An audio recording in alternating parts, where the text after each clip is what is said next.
تنظیم کو میں کارکن ہوں، میں کارکن ہوں صاحب، ٹھیک ہے ان کو بات ہمارے کو میری بات سنیں یار، ایک کچھ میری بات ہماری بات آپ تنظیمہ لوگوں کا ہے، ادھر آئے اکٹھے ہوئے، ہم آگے ان کا آج ملاقات کریں گے، ہم آگے ہوں گے، ہمیں مار دے ہم ملاقات کریں گے، آپ تنظیمہ کو کہا جو بندے ہمارے اپنے ہمارے ساتھ کھڑے کریں ہم ملاقات کریں گے، ہم کریں گے راجہ صاحب جی آ رہے ہیں، جی تمام لیڈرشپ موجود ہے، ہم آگے کا لائیں جی بالکل سے ہمیں بڑی تشویش ہے ان کی صحت کے حوالے سے، اس لیے ہم چاہتے ہیں کہ آج کسی بہن کی ان کے ساتھ ملاقات ہو یا کسی وکیل کی ان کے ساتھ ملاقات ہو یا پولیٹیکل لیڈرشپ کی ان سے ملاقات ہو تاکہ ہم ان کی صحت کے بارے میں دریافت کر سکیں۔ 3 دسمبر سے وہ ڈسکنیکٹڈ ہے، 3 دسمبر سے وہ آئسولیشن میں ہے، 3 دسمبر سے کوئی ملاقات ان سے نہیں ہو رہی۔ اب یہ جو وی لاگ آیا ہے اس نے ہمیں مزید تشویش میں مبتلا کر دیا ہے اور ایک تشویش کی لہر پوری پاکستانی قوم میں اس وقت دوڑ رہی ہے۔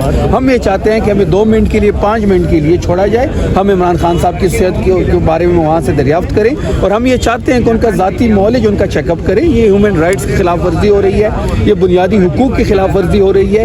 اسلام آباد ہائی کورٹ اپنے آرڈر امپلیمنٹ نہیں کر سکتا۔ اسلام آباد ہائی کورٹ کے چیف جسٹس کے پاس آج ہماری لیڈرشپ گئی ہے ملاقات کے حوالے سے، لیکن اس کا ابھی تک کوئی رسپانس نہیں آیا۔ ہم اپنے آئینی اور قانونی راہیں استعمال کر رہے ہیں لیکن اس کے باوجود ہماری سنوائی نہیں ہو رہی۔ ہم چاہتے ہیں کہ عمران خان صاحب سے آج کسی بھی بہن کی یا کسی بھی پولیٹیکل لیڈرشپ کی یا وکیل کی 5 منٹ کی ملاقات ہو اور اس کی صحت کے بارے میں دریافت۔ بتائیے گا کہ مطلب ملاقات کیوں نہیں آپ کی کروائی جا رہی 3 دسمبر کی؟ آپ ملاقات کی ایک ہی وجہ ہے کہ یہ سسٹم جو ہے وہ عمران خان صاحب کے ایک بیان کے سامنے، ایک ٹویٹ کے سامنے نہیں ٹھہر سکتا۔ ان کا ایک بیان، پہلے انہوں نے ان کے نام پہ پابندی لگائی، پھر تصویر پہ پابندی لگائی، اب بیان پہ بھی پابندی لگا دی۔ بیان پہ پابندی لگانے کا مقصد یہ ہے کہ یہ جو ہائیبرڈ نظام بنا دیا گیا ہے اسٹیبلشمنٹ کے ساتھ مل کے، وہ ایک خان صاحب کی ٹویٹ کے سامنے نہیں ٹھہر سکتا۔ شریف بھائی ایک کوسچن میں جو یعنی کہ نقل مکانی کی گئی ہے وہ مشیران کی مشاورت سے کی گئی ہے، کس کی مشاورت سے؟ مقامی مشیران جو ہے دیکھیں جو نقل مکانی کی گئی ہے وہ فیڈرل حکومت نے اور اسٹیبلشمنٹ نے جس طرح ملٹری آپریشن ہمارے اوپر مسلط کر دیا گیا ہے، یہ انہی لوگوں نے وہاں پہ جبری انخلا کیا ہے۔ ہمارے لوگ 19,000 فیملیز نے نیچے آنا تھا، 14,000 آ چکی ہے۔ یہ ان کی ایما پہ ہوا ہے۔ طلال چودھری کی تقریر آن ریکارڈ پڑی ہے جس میں وہ کہتے ہیں آپریشن ہوگا۔ خواجہ آصف سینے کو یوں کرتے ہیں، یوں وہ کہتے ہیں انشاءاللہ ہم آپریشن کریں گے۔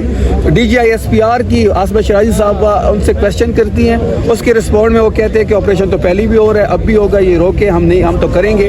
تو ان تمام لوگوں کی چیزیں ریکارڈ پہ موجود ہیں۔ انہی لوگوں نے آپریشن کیا ہے، انہی لوگوں کی وجہ سے لوگ ہمارے گھروں سے بے دخل ہوئے ہیں۔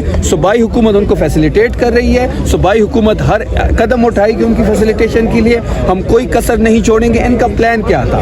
ان کا پلان یہ تھا کہ لوگ اپنے گھروں سے نکلیں گے، وہاں پہ برفباری ہو رہی ہے، موسم کی سختی ہے، وہاں پہ کوئی حادثہ ہوگا، وہ حادثہ ہم صوبائی حکومت کے کھاتے میں ڈالیں گے اور ہم صوبائی حکومت کو بدنام کریں گے۔ سہیل آفریدی صاحب نے جس طریقے سے لوگوں کو محفوظ مقامات کو منتقل کیا ہے، تمام آپریشن کو خود مانیٹر کیا ہے، ہم کیبنٹ نے برفباری میں سرد راتیں روڈ پہ گزار کے لوگوں کو ریسکیو کیا ہے، یہ ہماری ذمہ داری ہے۔ ہم لوگوں نے تمام لوگوں کو محفوظ مقامات پہ منتقل کیا ہے، ہم نے کوئی بہانہ ان کے پاس نہیں چھوڑا، وہ ہمارے لوگ ہیں، ہماری ذمہ داری ہے۔ ان کا ٹریک ریکارڈ ہے کہ یہ لوگوں کو بے دخل کرتے ہیں اور لوگوں کو اکیلا چھوڑ جاتے ہیں سڑکوں پر۔ آج آپ دیکھ لیں ضرب عضب کے آئی ڈی پیز جو بقا خیل کے مقام پہ بیٹھے ہوئے ہیں، جہاں بھی یہ آپریشن کرتے ہیں لوگوں کو ادھر ہی چھوڑ جاتے ہیں۔ ان کا پلان یہی تھا، لیکن صوبائی حکومت نے سٹیپ فارورڈ کر کے چیزوں کو حل کیا۔ اب اس بیانی سے یہ بھاگ رہے ہیں، ہم ان کو بیانی سے بھاگنے نہیں دیں گے، یہی قصور ہے۔